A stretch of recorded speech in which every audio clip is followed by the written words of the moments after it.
Yo, what's up guys, it's NLW Figs here, back again with another video, an action figure setup, the best of November. Now November, it was kind of uneventful for a lot of companies, however AEW put on their Full Gear show, which was one of the best that they've ever done. WWE headed into Survivor Series with quite a weak build, but I'll just go through it piece by piece and get through some of the biggest news of the month in the world of wrestling. But before I do, make sure you like the video if you enjoyed and subscribe to NLW Figs for more wrestling figure content, and comment down below what was your favourite moment from November. But without further ado, let's get into it, and we'll start off with maybe one of the biggest stories of the month. And no, I'm not talking about Hangman Page, we'll get to him in a moment. I'm talking about Vince McMahon and his egg. Yes, I did not expect to be talking about Vince McMahon and a giant egg in this month's action figure setup, nor did I believe that that would be the main story heading into Survivor Series, or coming out of Survivor Series I should say. So, he has this big egg.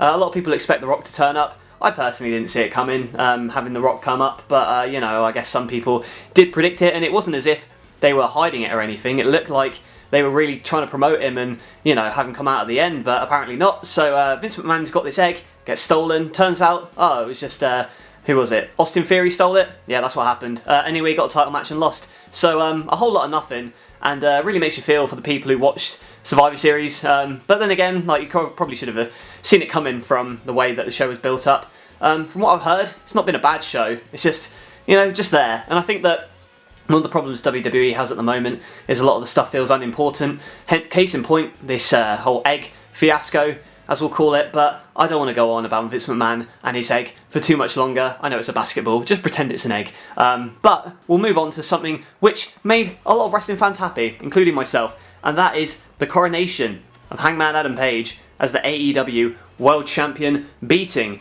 Kenny Omega at AEW Full Gear. There he is. He was downed by a buckshot lariat, and then eventually we had the crowning achievement of Hangman Adam Page as the brand new AEW World Champion. So now, what is he going to do in his title defense, and how long is it going to last? Because winter is coming up soon. He's got to face the American Dragon, Bryan Danielson, I should say. So he is winning the, well, I should say he won against Miro at the pay-per-view, and now that means he's going to challenge Hangman Adam Page. But we've also seen this new heel character from Bryan Danielson emerge in November, so I don't think that he's going to take the title from Hangman Adam Page, although what a heel move that would be to dethrone Hangman Page. But I personally think that Hangman is going to lose to someone else, and that person I believe that he is going to lose to is actually this man, MJF. And now MJF and CM Punk, they've had a war of words recently, which has captivated the wrestling world. They had a segment on Dynamite, which is fantastic. Both men trading verbal barbs at each other, and that was a really, you know, a really, what's the word? Intense confrontation. You know, I like the, a lot of it feels quite unscripted. I mean, they've got, you know, the bullet points of what they want to say and stuff, but feels quite natural that these two would come into contact with each other. I'm just waiting for the inevitable match. It's going to be exciting. I'm really looking forward to it. And you know, we'll go on to some sad news, because that was quite a positive from the world of wrestling, as the MJF CM Punk feud. But something sad about wrestling, you know, obviously more releases from WWE, unnecessary, you know, obviously. So a couple of the big names that left were John Morrison, Keith Lee, and Karrion Kross. Three guys who, you know, on the surface, just fantastic talents. You know, you could push them into the main event if you wanted. So why they want to get rid of them, I don't know. There may be other reasons underlying that we as fans don't know about. So, you know, I've got to understand that. But at the same time, you know, you got someone like John Morrison comes back for a final run with the company. And it's just a bit of a shame that it really didn't materialise into what we were expecting. Could have had a main title run, in my opinion. But, you know, sadly it was squandered. And likewise with Keith Lee. How you get rid of a man like Keith Lee? Just ridiculous. And even like Karrion Kross, you know, there are rumours about why he was released, but I won't go into them right now.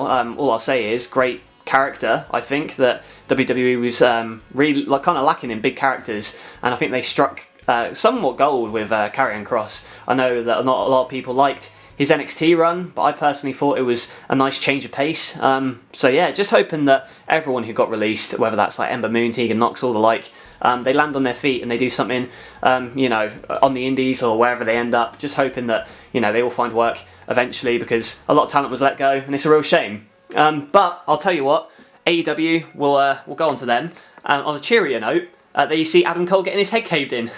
Not so much a cheerier note, but Jungle Boy, at Full Gear, became Jungle Man. Yes, he's finally a man. He got his revenge on Adam Cole, and it's great to see the baby faces triumph over the heels for once. So Jungle Man, now a beast in the wrestling world. It looks like Jungle Boy and Luchasaurus may be going after the tag team titles sooner rather than later, which would be interesting. And Adam Cole, where he goes from here, I don't know. It seems as though he might be angling with a feud, I should say, with Orange Cassidy. So that'll be interesting to see. Where Jungle Boy goes, though, I don't know. Maybe a feud with Christian Cage. Who knows? It does seem like they could be planting the seeds for a Christian Cage heel turn, which, you know, I'd be all for. But yeah, like, exciting stuff there. And exciting stuff in New Japan as well. Like, don't really touch on New Japan that much these days because I don't really keep up with it as much as I should. And I'll just try and get a better view of Shingo clotheslining Zack Sabre Jr. Of course, Shingo Takagi retaining the IWGP Heavyweight title against Zack Sabre Jr. at Power Struggle. Now we know that on night 1 of Wrestle Kingdom, it's going to be Okada versus Shingo. And then we found out that the winner of that will face Will Ospreay on night 2, and both of those matches should be amazing. And I should also mention as well, night 3 of Wrestle Kingdom in Yokohama, I believe, is going to be New Japan versus Noah. So, you know, I don't really know a lot of the wrestlers in Noah at the moment, but it will certainly be interesting to kind of learn about them. And since they're doing this big collaboration together, it seems like the world of wrestling is pretty exciting at the moment. And again, like, there's also the question of Cody. Now, Cody on AEW, you can see he's holding the sledgehammer there. There's rumours. Will he turn heel? Will he not? I mean, he just put himself through fire on Dynamite, so he's clearly trying to get, beloved by the fans. The thing is, it feels like a great story if they did turn him heel. Now, you know, fair enough. I think he's good. Like, I get why people are booing him though, because, you know, the whole like big superhero kind of Captain America type thing, Homelander stuff. It's kind of off-putting to me as like not an American, you know, so it's not really something that I get. But yeah, like clean-cut babyface Cody Rhodes, it's a bit silly in my opinion. But that's to say, you know, I'm not going to like boo the man's work ethic. I think he's fantastic at what he does. So, you know, more power to him. Whatever direction he wants to go with his character, it's up to him really. But I think a slow burn heel turn would be an amazing story. Just trying to win the fans over and eventually, you know, having the story of maybe the fans turning heel on Cody instead. I don't know. It's just, there's a lot of angles that they could go with it, and I know AEW is pretty good at these long-term stories, so we'll definitely be interested to see how that kind of plays out over the next few weeks and even months. And speaking of next month, we've got Day 1 coming for WWE. I'll move Brian out of the way there so you can see what I'm talking about. So you've got Kevin Owens and Seth Rollins in the title picture against Big E. Now, because both men are quite high profile, I don't know, maybe, this might be a bold prediction, perhaps Kevin Owens, if he does decide to re-sign with the company, I could honestly see him being WWE Champion heading into WrestleMania. I don't think that Big E should lose it before WrestleMania, but if anyone's going to take it from him, I think a big play to keep Kevin Owens in WWE and stop him from going to AEW would be to give him that Championship, would be to give him the WWE Championship on Day 1. I think it would, really set some headlines off at the start of the year, and then maybe have Big E win the Rumble and try and get it back at WrestleMania. I don't know, but yeah, speaking of Big E, sad news for Big E, he got speared and beaten by Roman Reigns. Your tribal chief destroyed Big E. I mean, you know, big meaty man match, I guess, at Survivor Series, but again, the stakes at Survivor Series, not really a lot going on. It's all quite useless in terms of brand supremacy and all that. It just makes no sense. There's no stakes, and again, like, you're waiting for Day 1, and is that going to be any more important? Who knows? You're just hoping that they can kind of pull their act together for WrestleMania.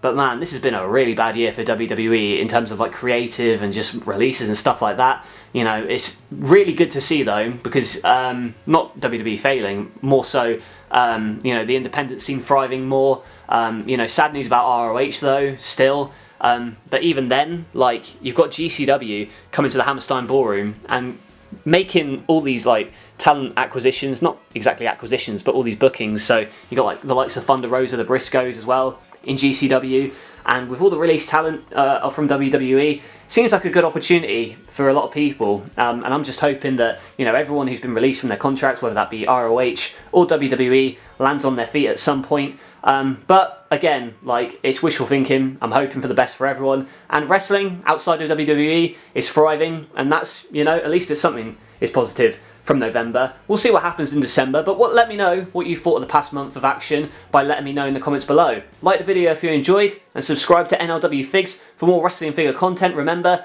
daily videos coming your way in the lead up to Christmas. Thank you all for watching, and I'll catch you guys later.